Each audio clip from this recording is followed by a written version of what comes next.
Adam and Eve.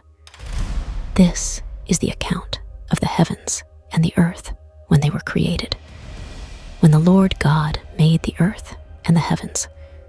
Now, no shrub had yet appeared on the earth, and no plant had yet sprung up, for the Lord God had not sent rain on the earth.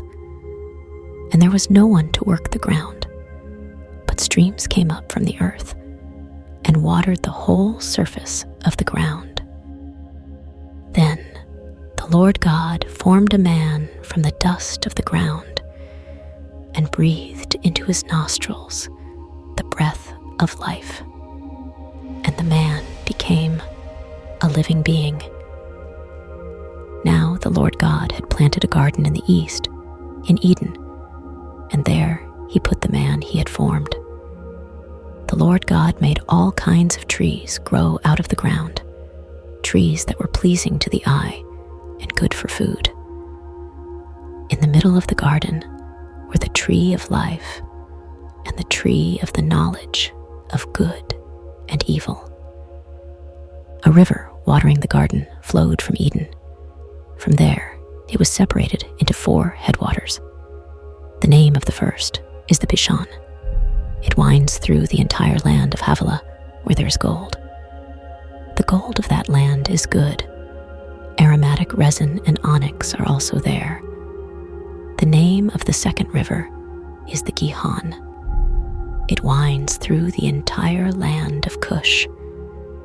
The name of the third river is the Tigris. It runs along the east side of Asher. And the fourth river is the Euphrates. The Lord God took the man and put him in the Garden of Eden to work it and take care of it. And the Lord God commanded the man, "You are free to eat from any tree in the garden, but you must not eat from the tree of the knowledge of good and evil, for when you eat from it, you will certainly die." The Lord God said, "It is not good for the man to be alone. I will make a helper suitable for him." Now the Lord God had formed out of the ground all the wild animals and all the birds in the sky. He brought them to the man to see what he would name them.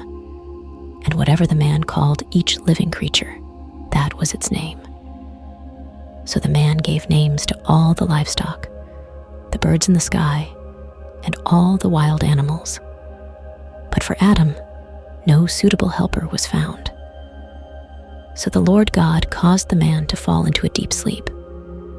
And while he was sleeping, he took one of the man's ribs and then closed up the place with flesh. Then the Lord God made a woman from the rib he had taken out of the man, and he brought her to the man. The man said, "This is now bone of my bones and flesh of my flesh.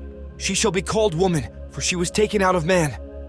That is why a man leaves his father and mother and is united to his wife, and they become one flesh. Adam and his wife were both naked, and they felt no shame.